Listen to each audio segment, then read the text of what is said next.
Yep, we're good. Wonderful. Well, good evening. I am grateful for this opportunity to share time with you as together we explore racism in America, the history we didn't learn in school. A little bit of background. I grew up in Wilmington, Delaware, graduating from Mount Pleasant Public High School before going on to earn a Bachelor of Arts degree in political science at Mount Holyoke College. My 27-year career with the DuPont Company in Wilmington, Delaware, culminated with the spinoff of its medical X-ray business via a leveraged buyout that created Sterling Diagnostic Imaging, of which I was its first president. I am especially proud of the long-term R&D investment by my business that developed a selenium array for image capture that today is at the heart of virtually every mammography machine in use in the United States. I grew up in a virtually all-white environment. Until I graduated from high school, the only Black person I knew was our mailman, Mr. Brown. Then two significant events occurred. My summer job that year, taking the first Delaware state census, had me going door to door in the city of Wilmington, conversing with hundreds of people who didn't look like me. That fall, I found myself on a multiracial campus at the height of the Civil Rights Movement, 1963 to 1967. Those experiences launched a journey that continues to this day. I've had a lifelong interest in history, and I was a political science history major in college, yet I didn't discover until 5 or 6 years ago that I was missing a significant portion of our country's history. In my experience, American history classes covered Columbus discovering America, the Pilgrims, the Mayflower, the Revolutionary War, and then the Civil War and a bit of Reconstruction with those darn carpetbaggers. And then it picked up again sometime around World War II. Decades later, it was the police shootings of unarmed Black men that galvanized me to learn more about how we got to where we are. What I learned is that much of the racial turmoil in our country today is a direct consequence of elements of our history, even before the founding of the United States. Many of the racial stereotypes that we hear or hold ourselves are a direct consequence of intentional public and economic policy and biased beliefs that have no grounding in genetics. Other countries with similarly sordid racial pasts have sought to move forward by a process generally called truth and reconciliation. I believe America is in desperate need of such a process. So we here, for these 6 weeks, embark on a search for more truth. Much of it is painful, especially for those of us who profess to believe that every person is a child of God, who believe that we are good people, who seek justice and peace for all. I believe that in bringing to light this history of ours that we should have known but didn't, we may be transformed in deeply meaningful ways with a new or renewed urgency to act, to finally and truly address the profound inequities that exist in our society today. So let's get started. First, some definitions. Prejudice is an unfavorable opinion formed often without personal knowledge. And we will see how the profound effects of segregation in our country kept us from knowing one another personally. And so without that personal knowledge, what rushes in to fill the vacuum are things that we hear.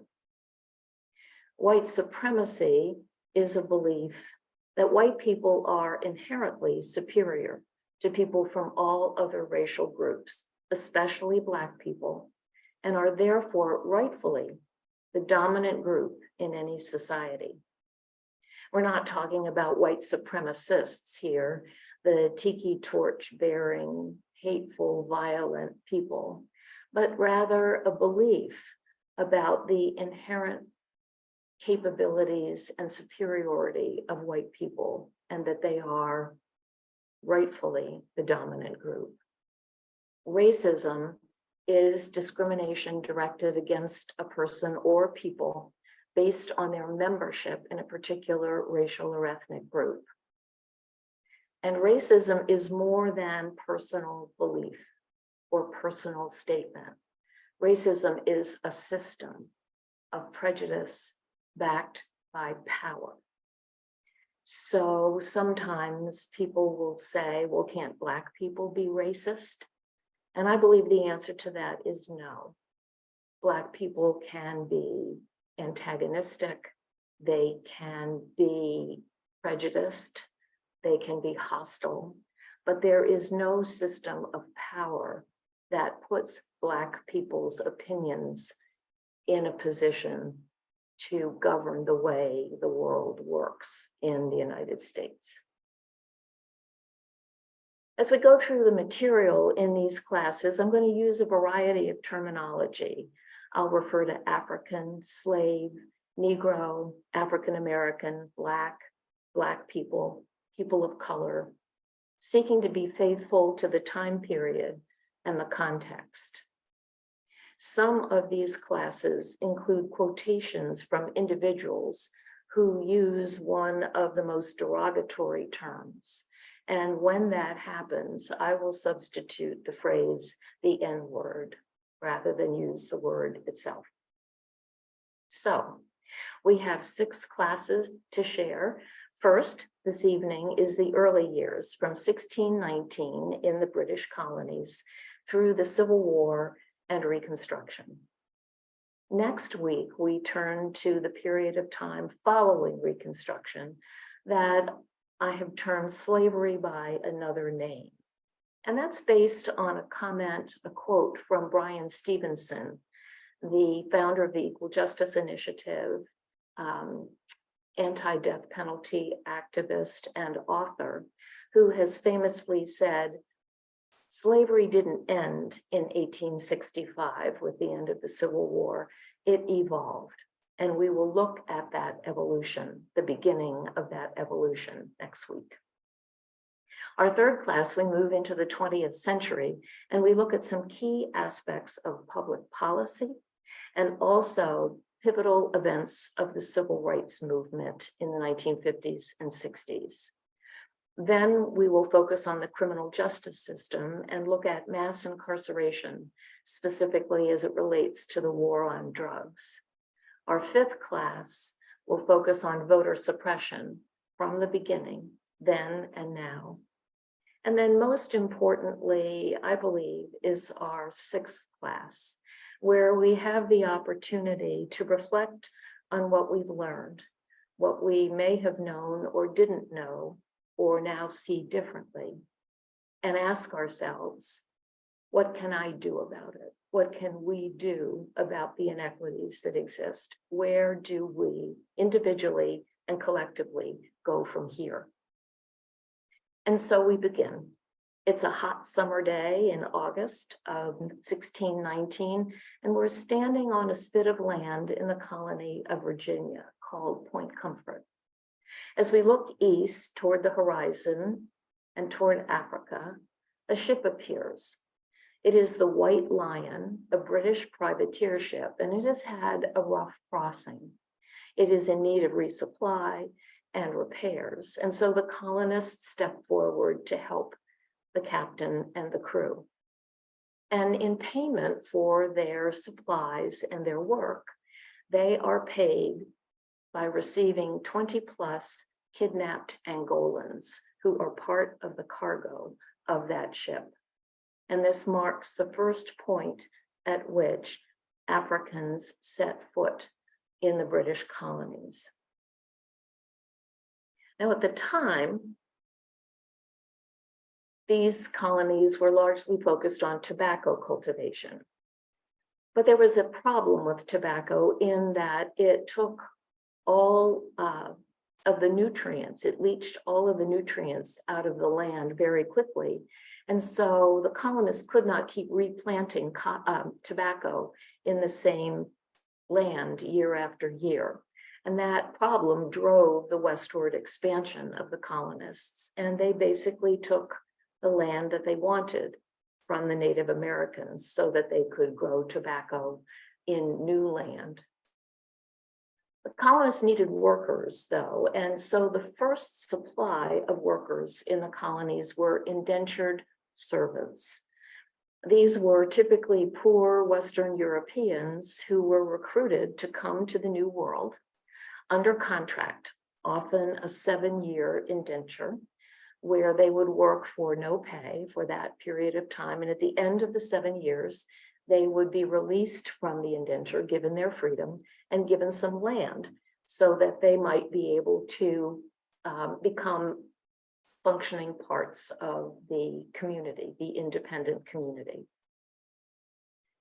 And so at this point in time, in the early 1600s, when the African slave trade began at bringing kidnapped Africans to the New World, to the colonies, the early Africans who arrived often were treated in the same way. They were considered indentured servants for a time period, then given their freedom and given land, which is why we hear some stories about Africans who were landowners, who may even have owned slaves themselves, because the early Africans who came were fitted into the indentured servitude system. The transatlantic slave trade began in earnest with 6 major countries leading the way: Portugal, Great Britain, Spain, France, the Netherlands, and Denmark. And this trade peaked in the 1780s. But during this time period, slave ships were fashioned to bring kidnapped Africans to the New World. And this is a schematic of a slave ship. During this period of time, 20 million Africans, mostly Angolans and Congolese, were taken from their homes, and they were transported to the coast to be loaded onto these ships.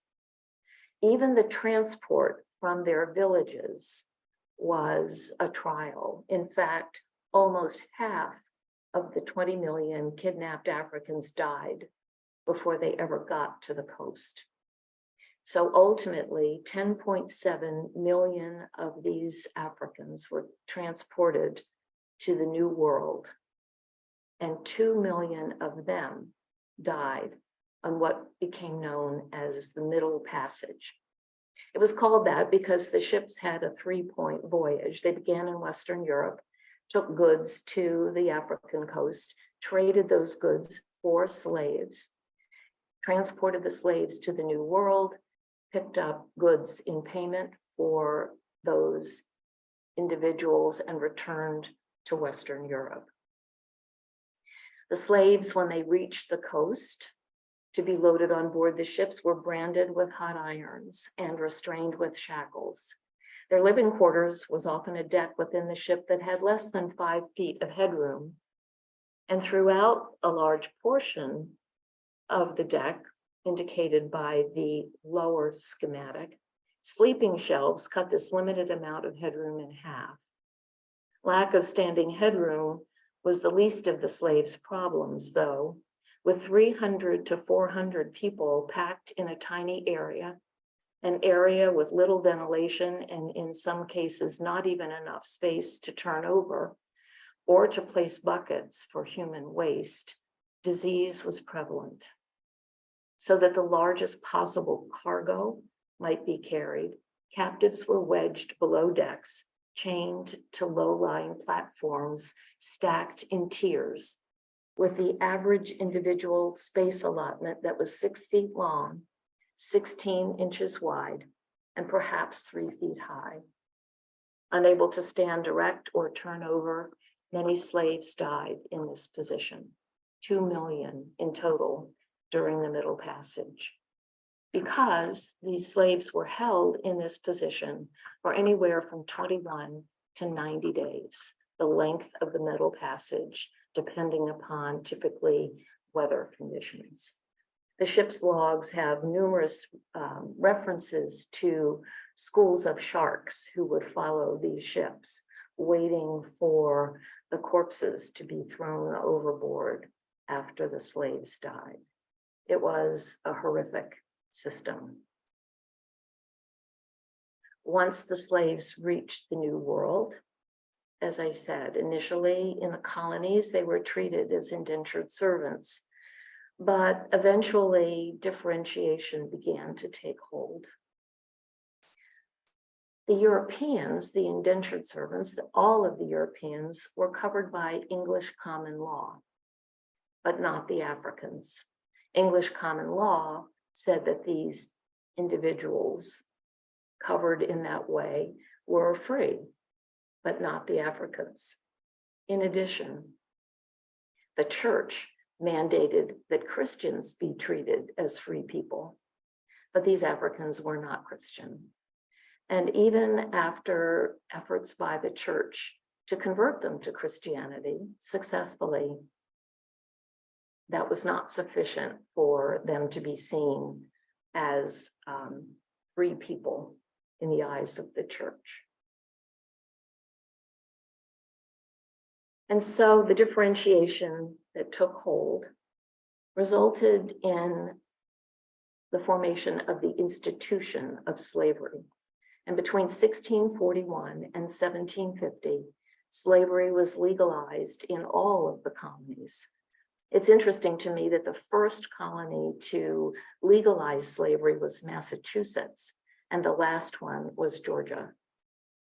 These laws stated that Africans were chattel. They were property. They were owned for life. They were not people. They declared that slavery was hereditary through the mother. And this was totally contrary to the way that all inheritance worked at this period of time across the world. In every other way, inheritance was through the father.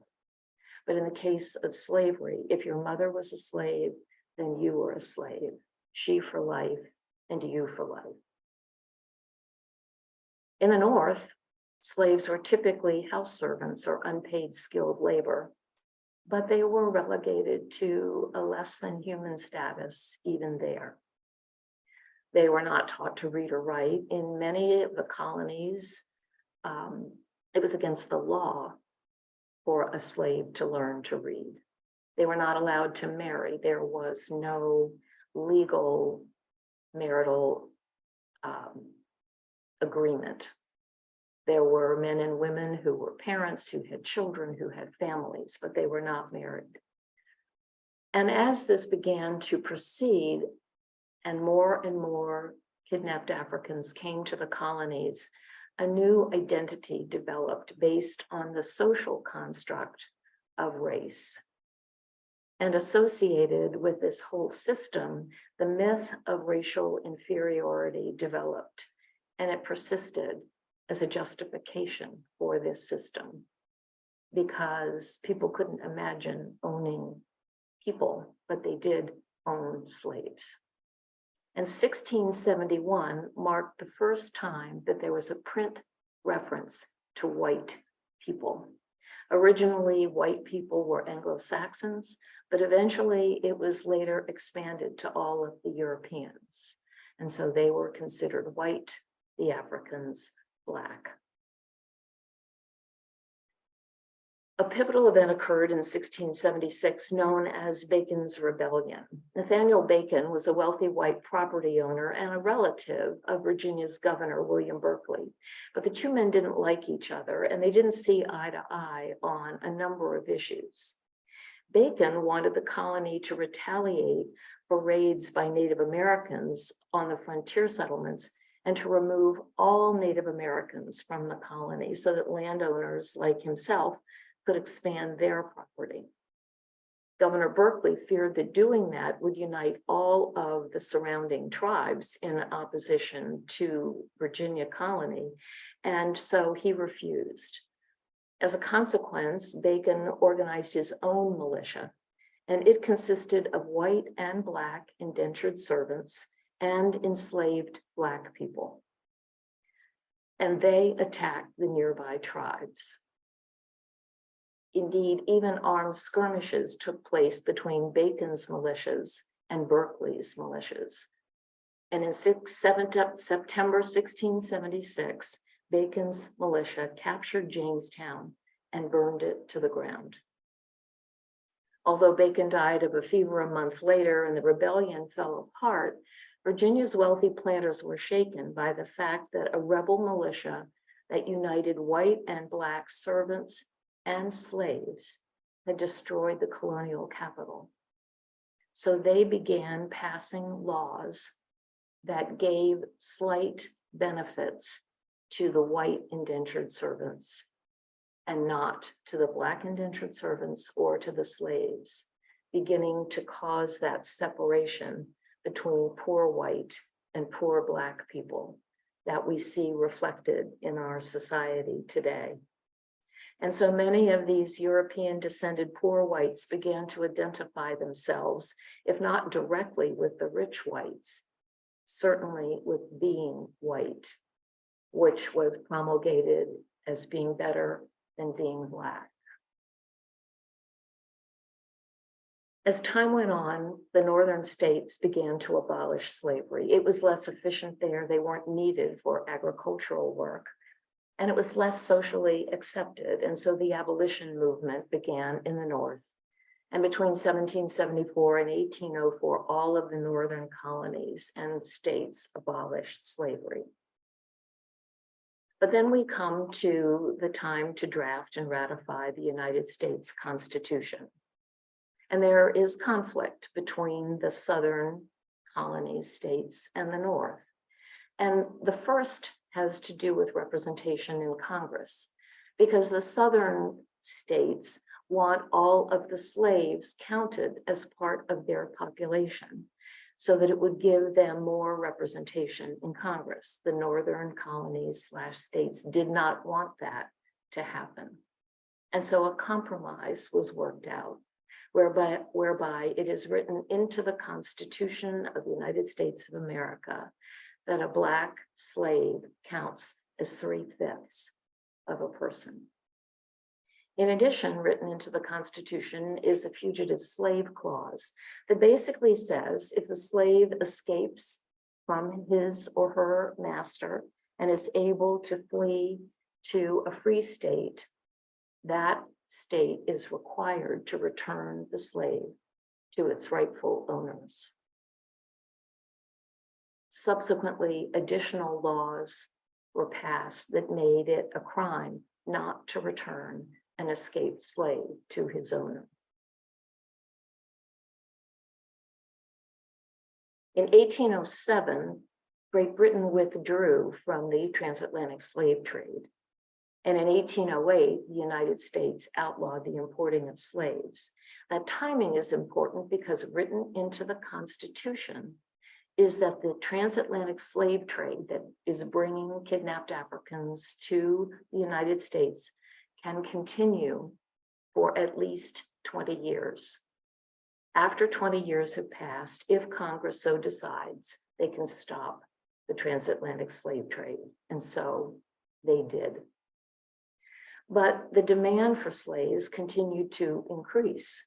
And so what developed was a need for a domestic trade and a self-reproducing labor force. The growth in the slave population would need to take place within the United States. And the slave trade meant that more than 1 million slaves would be sold at auction. More than half of all slaves were separated from their children or their parents. A third of all marriages were broken up by selling the male or the female to another owner. And many of these auctions resulted in slaves being moved from the upper South to the lower South. where they were worth more because it was harder to escape. By 1860, Montgomery, Alabama had more slave trading sites than it had churches and hotels combined. And Charleston, South Carolina, became the slave trade capital of North America. Signs like this were everywhere. The Great Negro Mart. The undersigned would announce to the community at large that they will keep constantly on hand a general assortment of Negroes at private sale and at auction. If you ever have an opportunity to visit the African American History Museum in Washington, D.C., one section of the museum is devoted to the slave trade, and it is a powerful, I would say, breathtaking exposition of what that was like. Here is a representation of one specific sale for sale. Mary Jane about 11, Martha about 10, Priscilla about 9, Louisa about 7, all children of Judy. Imagine being Judy.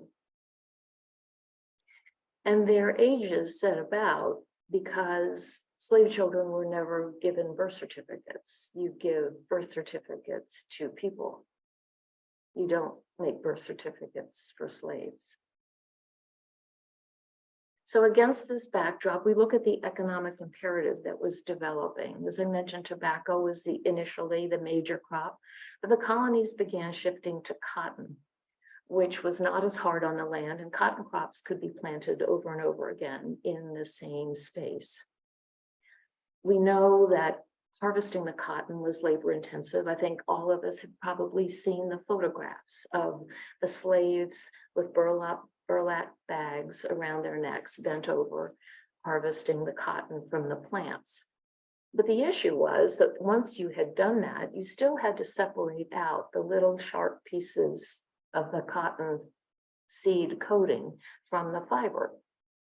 And it was a very painful and very labor-intensive process, and it limited the opportunity for cotton as a crop to grow until 1793, when Eli Whitney invented the cotton gin that mechanized the separation of those pieces from the fiber. And the ability to manufacture cotton fiber increased dramatically, and the demand for cotton exploded. And the United States shifted to a textile economy. And by the mid-1800s, cotton was America's leading export. There continued to be a lot of tension between the slave-owning states and the non-slave-owning states, and Congress attempted to resolve that initially with what became known as the Missouri Compromise. Missouri wanted to join the Union, and Missouri allowed for the ownership of slaves. But Congress wanted to maintain a balance of the number of slave-owning states and those that did not allow that. And so the compromise was that a portion of Massachusetts was carved out and became the state of Maine. So Maine was admitted to the Union as a free state and Missouri as a slave state. But it decreed that there would be no more slave holding states admitted north of a particular latitude, 36 degrees 30. And that tentative compromise held until 1854, when Stephen Douglas, wanting to build a railroad, wanted Kansas and Nebraska admitted to the Union. But they allowed the ownership of slaves. And so ultimately, Congress passed a law, the Kansas-Nebraska Act, that allowed the admission of those two states with the agreement that popular vote would determine whether or not the states allowed the ownership of slaves. There was tremendous internal division. Kansas actually maintained two legislatures until 1861 because they couldn't decide which they were going to be. But as a consequence of this Kansas-Nebraska Act and the apparent willingness of Congress to admit as many slave-owning states as wished to be such, broke away. The Northern Whigs broke away from the Whig Party and formed the Republican Party in 1856. And then another really pivotal event occurred that incorporated action by the Supreme Court of the United States. And we, during the course of this series of programs, will see many Supreme Court decisions that had profound effect on the future of our country. This was the Dred Scott case. Dred Scott had been born into slavery around 1800, and during the course of his life and his later marriage to his wife, he lived with various owners in slave states and free states. When his last owner died, Dred Scott and his wife sued to be declared free because they had lived for a period of time in a free state and were not considered to be enslaved. This case worked its way through the lower courts with differing decisions, and ultimately it reached the Supreme Court. In December of 1854, Dred Scott appealed his case to the US Supreme Court. The trial began in February of 1856, and in March of 1857, in the infamous Dred Scott case, he lost his right to freedom again. This decision has often been referred to as the worst decision ever made by the Supreme Court. I would argue there might be some lately that would vie for that title, but in any case, Chief Justice Roger Taney, in his majority decision, wrote, "In the opinion of the court, the legislation and histories of the times and the language used in the Declaration of Independence show that neither the class of persons who had been imported as slaves nor their descendants, whether they had become free or not, were acknowledged as part of the people, nor intended to be included in the general words used in that memorable instrument, we the people. They had, for more than a century before, been regarded as beings of an inferior order and altogether unfit to associate with the white race, either in social or political relations, and so far inferior that they had no rights which the white man was bound to respect, that the Negro might justly and lawfully be reduced to slavery for his benefit." And so by 1860, 80% of the US GDP is tied in one way or another to slavery. And so we come to the time of the Civil War. The presidential election in 1860 was a significant one. There were actually 4 candidates for president. And Abraham Lincoln garnered 1.8 million votes. The other 3 candidates received a total of 2.8 million votes. What happened was that 2 Democratic candidates, John Breckinridge and Stephen Douglas, were running, and they split the opposing vote, and Abraham Lincoln became president of the United States. By this time, as indicated by the Dred Scott decision and other aspects of public and political life, the white Southern identity was grounded in the belief that whites are inherently superior.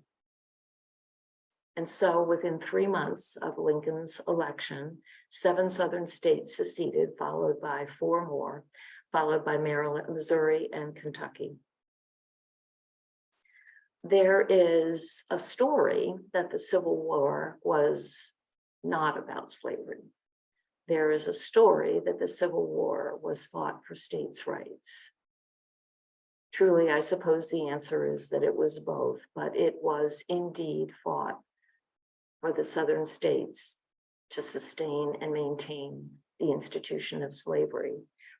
And to see that, we need only look at the Articles of Secession that the various states wrote and authorized. Mississippi says, "Our position is thoroughly identified with the institution of slavery, the greatest material interest of the world. Its labor supplies the product which constitutes by far the largest and most important portions of commerce of the earth. These products are peculiar to the climate verging on the tropical regions, and by an imperious law of nature, none but the Black race can bear exposure to the tropical sun. These products have become necessities of the world, and a blow at slavery is a blow at commerce and civilization. That blow has long been aimed at this institution and was at the point of reaching its consummation. There was no choice left us but submission to the mandates of abolition or a dissolution of the Union, whose principles had been subverted to work out our ruin. And importantly, just a few days before the start of the Civil War, Alexander Stephens, the vice president of the Confederacy, gave what came to be known as the Cornerstone speech. He said, "The new Constitution, that is, the Confederate Constitution, has put at rest forever the agitating questions relating to our peculiar institutions, African slavery as it exists among us, the proper status of the Negro in our form of civilization. This was the immediate cause of the late rupture and present revolution." The general opinion of the men of that day, that is the revolutionary period, was that somehow or other in the order of providence, the institution of slavery would be evanescent and pass away. Our new government is founded upon exactly the opposite ideas. Its foundations are laid, its cornerstone rests upon the great truth that the Negro is not equal to the white man, that slavery, subordination to the superior race, is his natural and normal condition. And so on April 12th, the Civil War begins. In 1863, January, Abraham Lincoln issues the Emancipation Proclamation that frees all of the slaves still being held in the states that continue in rebellion. And it deprived the South of the labor of 4 million slaves, which made prosecuting the war more and more difficult. And so eventually, in 1865, General Lee surrendered to General Grant at Appomattox, and the war came to an end shortly thereafter. With 620,000 people dead, 1.5 million casualties, numbers that have never been reached in any other war fought by the United States. And at that time began Reconstruction, a pivotal period. It was actually a ray of hope for a more perfect union. In 1865, before the end of the war, even in January, Congress passed the 13th Amendment that abolished slavery. It was ultimately ratified on December 6th of that year. It abolished slavery with an asterisk, and we will talk in great detail next week about that asterisk. Interestingly, although it was ratified in December of 1865, all the states didn't ratify it then. Delaware, where I live, took until 1901 to ratify the 13th Amendment. Kentucky needed a lot longer. Kentucky ratified the 13th Amendment in 1976. And Mississippi ratified the 13th Amendment, acknowledging the abolition of slavery in 2013. The Freedmen's Bureau was established by the federal government, and it took custody of abandoned and confiscated lands and was responsible for overseeing relief efforts and educational efforts for those who had been enslaved, and made some progress in that regard. In that same year, 1865, in Pulaski, Tennessee, the Ku Klux Klan was established, with its initial stated purpose being amusement. Andrew Johnson, who took office after Abraham Lincoln was assassinated, was a staunch supporter of the Southern states and their views on slavery. And so he pardoned 7,000 secessionists. He rescinded land grants made by the Freedmen's Bureau. And as a consequence, many of those workers had to turn to sharecropping.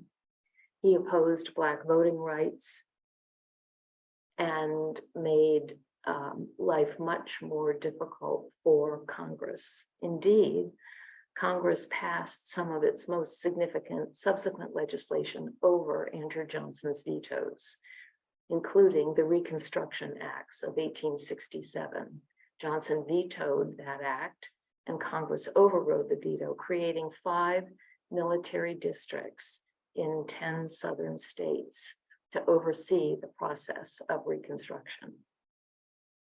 The 14th Amendment was ratified in 1868, and it provided citizenship and due process and equal protection under the law to those formerly enslaved. So it, in essence, overrode the Dred Scott decision. That year, new state constitutional conventions were held. Black adults, males, little ladies were going to have to wait a while longer. Black adult males could vote and hold office. And that year, voter turnout of eligible Black males was more than 90%. Black men were elected to state legislatures, more than 600 of them. The state executive was a Black man in 18 cases. The governor of Louisiana was a Black man, the last time that would happen until 1960. And 18 Black men became members of US Congress, House of Representatives, and 2 Black senators. And these elected officials began working collaboratively with their white counterparts to fashion legislation helpful to all. Ultimately, then in 1870, the 15th Amendment was ratified that said the right to vote could not be denied based on race, color, or condition of previous servitude. A ray of hope. But Congress passed the Amnesty Act in 1872 that basically, other than 500 top Confederate leaders, granted full rights back to everyone who had been in rebellion against the Union, allowing them to hold office again. And great violence took place to attempt to keep the newly enfranchised Black voters from casting their ballots. And in 1876, the presidential election reached a stalemate. Samuel J. Tilden had received all but one of the electoral votes he needed to be named president, but 3 states had not submitted their electoral votes. And so Congress and the Supreme Court developed something called a Federal Electoral Commission. That was 15 members of Congress and the court.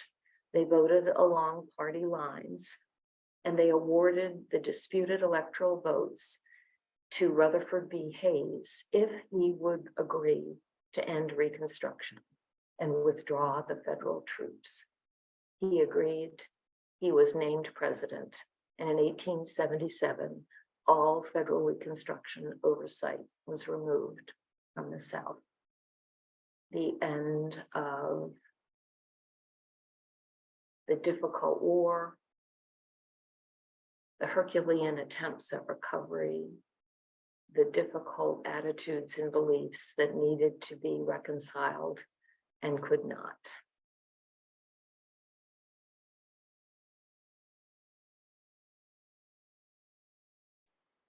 I know we're past our time. I want to thank you all for being here. I want to thank Vincent and Izzy's grandmother and Ben for your comments, and I look forward to more. I hope we have ample opportunity. There's a lot of information to share in each of these sessions. And as I said, next week, we're going to turn to a subsequent period in our country's history that I believe most of us have very little knowledge of, except Vincent, I'm quite sure, is well aware of